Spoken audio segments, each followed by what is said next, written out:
जय गुरु जी। गुरु जी की प्यारी संगत को प्रणाम। आज गुरु जी का गुणगान करके उनकी कृपा को व्यक्त करने का एक सुनहरा मौका मिला है, जिसके लिए मैं गुरु जी को धन्यवाद करना चाहती हूँ। गुरु जी की सारे जगत प्राणियों पे बहुत कृपा है और हम संगत तो बहुत किस्मत वाले हैं जिनको गुरु जी ने इस जन्म में शिवलोक के साक्षात दर्शन कराए हैं, जो पुराने युगों में बिना कठोर तपस्या के सफल नहीं था। गुरु जी की बहुत मेहर है, लेकिन हम गुरु जी की पूरी मेहर का अनुभव नहीं कर सकते, क्योंकि उस मेहर के कुछ ही रूप हमारे सामने आते हैं जिन्हें हम एक्सपीरियंस करते हैं, रियलाइज कर सकते हैं। लेकिन बाकी जो वो अपने ऊपर बिन बताए हमारे कष्ट ले लेते हैं, उनका ज्ञान हमें प्राप्त नहीं हो पाता। उसी मेहर के सागर से आज कुछ बूंदों का मैं वर्णन करना चाहूंगी। It was 13 February 2006 मंडे, जब हम लोग गुरुजी के मंदिर गए थे। मंडे को, जैसे आप सब जानते हैं, मंदिर सेवा के लिए खुला रहता है। उस दिन for the first time I was carrying my cell to the मंदिर because it was my birthday. उस दिन जो मेन हॉल में शिव जी की मूर्ति रखी है, उनमें कुछ चेंजेस थे। शिव जी की लेफ्ट आई बड़ी हो गई थी और उनका जो नीचे वाला होठ था वो भी बहुत बड़ा हो गया था एंड बहुत प्रोमिनेंट दिख रहा था। काफी संगत ने उनके दर्शन किए और फोटोग्राफ खींची। मैंने भी अपने फोन से 2 फोटोग्राफ खींची, एक उनके फेस की और एक पूरे शिव जी की। वो फोटोज मेरे सेल में काफी टाइम तक रही। उसी साल मार्च की बात है, it was 27 March 2006। Again it was a Monday. हम लोग मंदिर गए एंड सेवा करके जब शाम को जब वापस निकलने का टाइम आया, तो माली भैया जो थे उन्होंने आके बताया कि गुरुजी अब मंदिर आएंगे रात को, तो आप सबसे निवेदन है कि आप अपने घर चले जाइए। तो हम सब घर आ गए एंड रात को जब सोने का टाइम आया तो I was lying on my bed and somehow I was still in the मंदिर। I was thinking कि गुरुजी मंदिर में होंगे इस समय और काश हम लोग भी मंदिर में होते एंड गुरुजी के दर्शन कर रहे होते। I don't know what came to my mind. I suddenly opened my mobile and जो मैंने फरवरी में शिव जी की फोटोग्राफ खींची थी वो मैंने खोल ली and the lights of my room were off. It was complete darkness and I usually wear specs, and that day I was just lying on my bed. I didn't do an effort to pick up my spectacles and watch the photo in my cell. I just glared at it and kept seeing it and remembering Guruji. Suddenly गुरुजी की आवाज आती है कि photo देखते रहे, देख कुछ होता है, कुछ होएगा। I mean, so मैं देखती रही। 5 मिनट हो गए, कुछ नहीं हुआ। जब मैंने फोटोग्राफ को नीचे की तरफ स्क्रॉल किया तो मैंने देखा कि जो शिव जी के गले के नीचे जो एक सर्कुलर एरिया था वो रेड हो गया था and I got very scared. मेरी हार्ट बीट तेज हो गई, इट वाज एज इफ मेरा बीपी हाई हो गया एंड आई वाज कंफ्यूज्ड कि ये क्या हो रहा है। तो मैं एकदम बैठ गई, मैंने लाइट ऑन नहीं करी बट मैं अपने बेड पे बैठ गई and I asked Guruji in my mind कि गुरुजी कुछ होएगा तो नहीं। तो गुरुजी बोले कि नहीं, कुछ नहीं होएगा, बस फोटोग्राफ देखती रहे।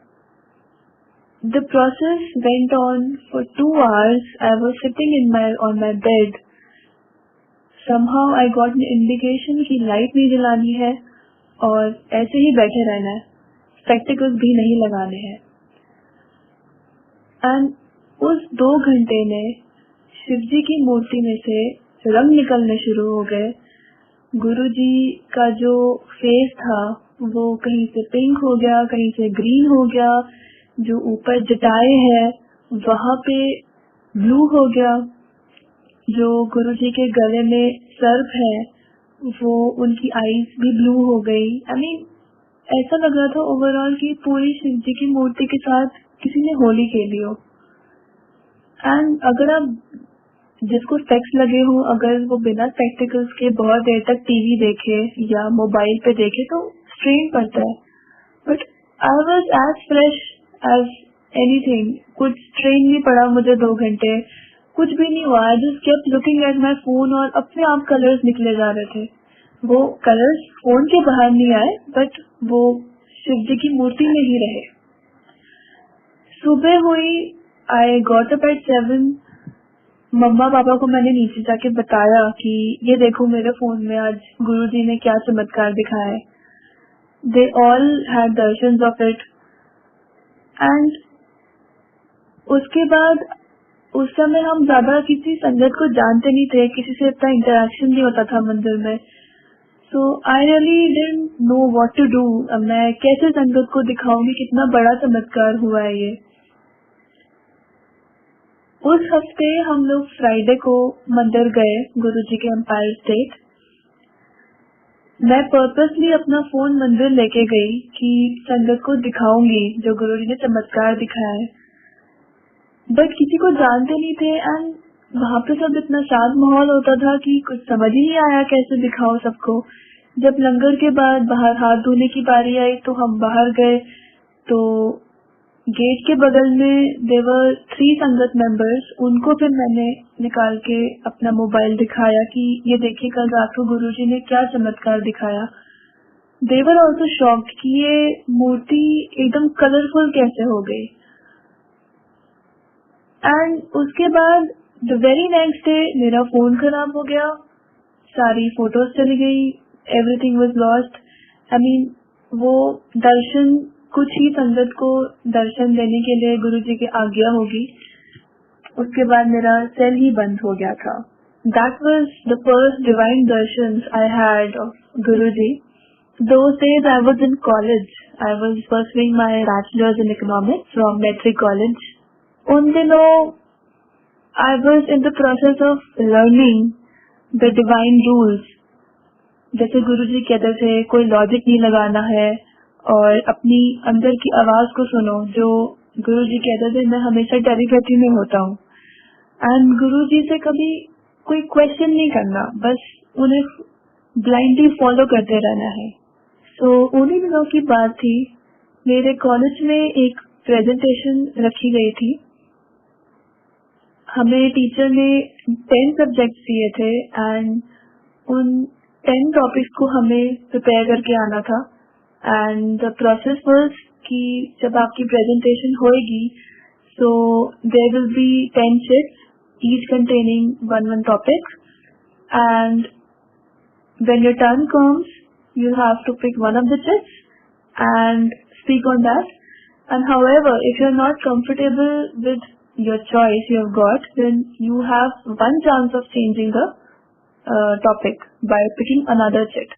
Beyond that, your marks will be cut. So in the morning, मैं घर से निकली, मैं बस में थी, I was going to my college, और मैं सारे टॉपिक्स को रिवाइज कर रही थी कि प्रेजेंटेशन है तो ऑब्वियसली आई डिडंट नो कि कौन सा टॉपिक आएगा, so I was preparing for each one of them. There was a particular topic जिसको मैं पढ़ रही थी। उसी टाइम गुरुजी बोले टेलीपैथी में कि ये पढ़ ले, यही आएगा। बट जो हमारा लॉजिकल माइंड होता है वो सुनने को तैयार नहीं होता कि ऐसे कैसे 9 टॉपिक्स में कैसे छोड़ दूं एक टॉपिक के लिए, और क्या पता कोई और टॉपिक आ गया तो। The doubt never ends.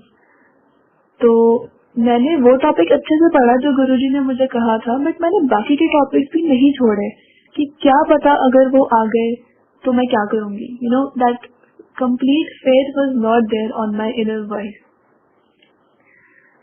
जब मेरी टर्न आई कॉलेज में, I picked up the chit and क्योंकि गुरुजी ने मुझे रियलाइज कराना था, कुछ सिखाना था, कोई और टॉपिक आया कॉन्ट्रेरी टू जो गुरुजी ने मुझे कहा था कि ये टॉपिक आएगा. I said I was not comfortable with that topic and I told my teacher that I want to change it. जो सेकेंड ट्रिप मैंने उठाई, that was exactly the same topic जो गुरुजी ने मुझे कहा था ये पढ़ ले, यही आएगा. ये गुरुजी के तरीके होते हैं अश्योर कराने के कि just follow me, जो मैं कह रहा हूँ उसे ब्लाइंडली फेथ करो, उसके ऊपर अपनी अकल मत लगाओ, अप्लाई नो लॉजिक्स. धीरे धीरे इस तरह गुरुजी ने अपने पाथ पे गुरुजी लेके आए कि कैसे चलना है जिंदगी में. गुरुजी है तो कोई बहुत बड़ा मतलब है हमारी लाइफ में. ऐसे नहीं गुरुजी कुछ हमें लगता कि हमारे माइंड में उनकी वॉइस आ गई, नहीं, बहुत मतलब होता है उन सब बातों का. गुरुजी की मेहर थी कि in my second year of college I topped in my subject. Guruji की मेहर से जहाँ first division is suppose to be a very big thing in economics honours, it was only his meher that I scored 78% in my second year, and just by Guruji's meher. Thank you, Guruji. After my graduation got completed, मैं बहुत